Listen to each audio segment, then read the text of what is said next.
Mesdames et messieurs, je vous salue. Bonjour ou bonsoir à l'heure que tu regardes cette vidéoconférence.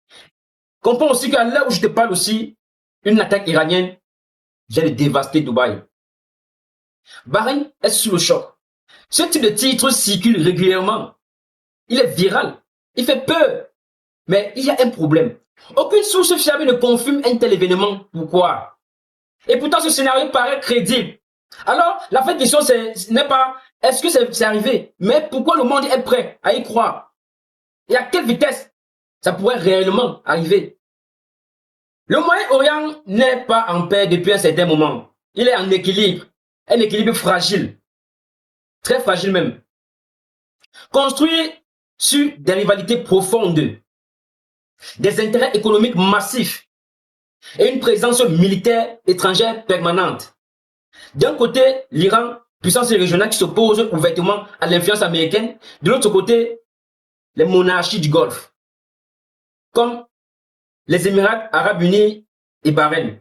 Alliés stratégiques de Washington. Entre les deux, une réalité, les tensions constantes, rarement visibles, mais toujours actives. En septembre 2019, des installations pétrolières saoudiennes à Abqaiq et Purée sont frappées, réduisant temporairement de moitié la production du royaume. Les États-Unis accusent l'Iran, Téhéran nie. En janvier 2020, les États-Unis éliminent le général Qassem Soleimani, figure centrale de la stratégie militaire iranienne. Quelques jours plus tard, l'Iran riposte en frappant des bases américaines en Irak. Aucun de ces événements n'a déclenché une guerre totale, mais chacun a rapproché la région d'un point de rupture. Et c'est dans ce contexte-là que les scénarios les plus extrêmes deviennent crédibles. Est-ce que l'Iran pourrait réellement frapper des villes comme Dubaï ou des positions stratégiques comme Bahreïn? Et si oui, pourquoi ne l'a-t-il pas déjà fait? Parce qu'ici, là, pour comprendre, il faut analyser froidement les capacités. L'Iran possède aujourd'hui l'un des arsenaux de missiles les plus importants du Moyen-Orient. Selon plusieurs rapports militaires occidentaux, ces missiles balistiques à moyenne portée, comme les Shabab ou les Sejil, peuvent atteindre entre 1000 et 2000 km. Cela place l'ensemble du Golfe sous portée directe. Mais ce n'est pas tout. Depuis les années 2010, l'Iran a massivement investi dans les drones. Des drones utilisés en Irak, en Syrie et au Yémen. Et même fournis à d'autres acteurs comme la Russie dans le cadre du conflit en Ukraine. Ces drones sont moins coûteux, plus difficiles à intercepter et capables de frapper n'importe quelle cible, à n'importe quelle distance. En parallèle, l'Iran a développé une stratégie asymétrique. Au lieu d'attaquer directement, il s'appuie sur un réseau d'acteurs non étatiques. Hezbollah au Liban, milices en Irak, Houthis au Yémen. Résultat, une capacité d'action étendue, sans assumer directement la responsabilité. Et c'est là que la logique change. Parce qu'à partir du moment où une puissance peut frapper sans se montrer, elle évite de face à face direct. Pourquoi? Parce qu'une attaque frontale contre Dubaï ou Bahreïn ne serait pas une simple opération militaire. Ce serait un déclencheur. Notons déjà que Dubaï est considéré comme une cible économique mondiale. Dubaï n'est pas seulement une ville, c'est une plateforme mondiale, un hub financier, logistique et commercial, connecté à l'Asie, l'Europe et l'Afrique.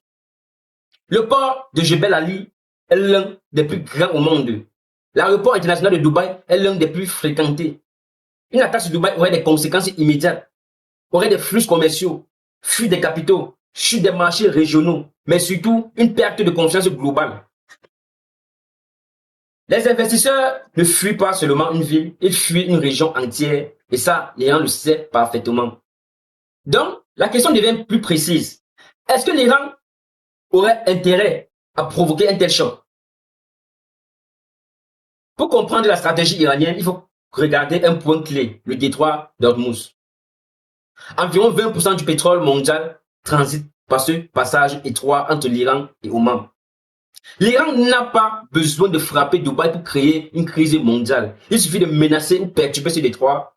Et ce scénario a déjà été envisagé à plusieurs reprises.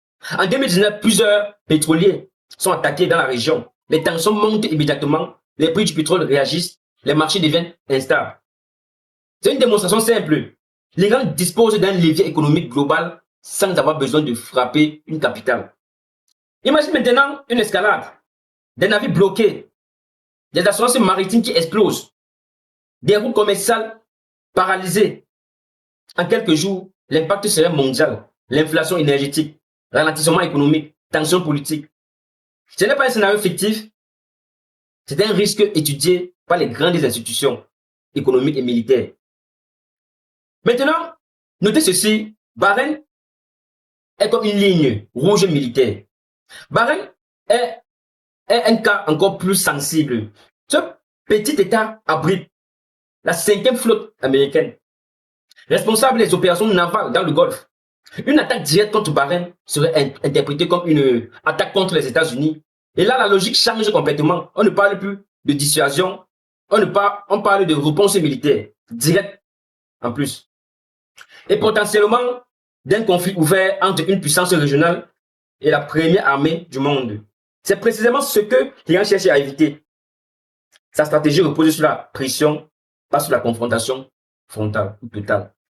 Alors, si tout ça est aussi clair, pourquoi ce scénario continue de circuler?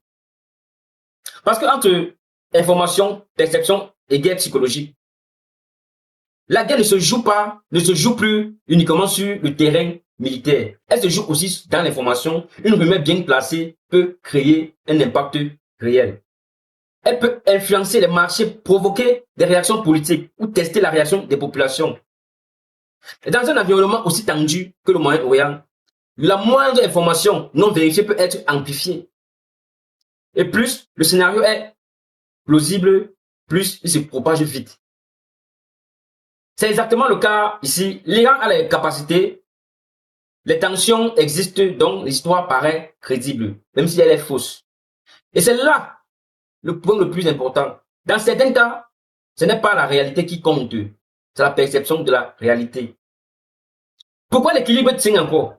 Malgré tout, une chose est frappante. La guerre totale n'a pas eu lieu. Pourquoi? Parce que chaque acteur connaît les limites. Les États du Golfe dépendent de leur stabilité économique.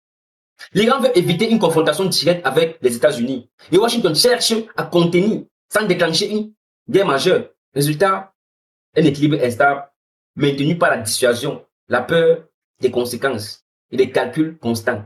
Maintenant, revenons à la question initiale. Est-ce que l'Iran pourrait frapper Dubaï ou Bahreïn? Oui, les capacités existent. Est-ce probable? Non. Parce que le coût stratégique serait immense. Mais est-ce que le risque est nul?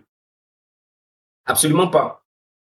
Et c'est précisément cette zone grise qui rend ce scénario aussi puissant et aussi dangereux. Ce que nous venons d'analyser ensemble, ce n'est pas une attaque. C'est un système où la puissance militaire, l'économie mondiale et l'information s'entremêlent. Et dans ce système, une simple rumeur peut révéler une vérité plus profonde. Le monde repose parfois sur les équilibres beaucoup plus fragiles qu'on ne le pense. Maintenant, dis-moi, est-ce que cet équilibre peut tenir encore plus longtemps? Ou est-ce qu'on est déjà dans une phase où la moindre erreur pourrait tout faire basculer? Parce que comprendre ce genre de sujet, c'est comprendre comment le monde fonctionne réellement. Donc, partagez cette vidéo dans vos groupes WhatsApp, Facebook, Telegram, TikTok, si possible. C'était le paparazzi, votre humble serviteur. Vous êtes les meilleurs, vous le savez déjà. Big up à vous.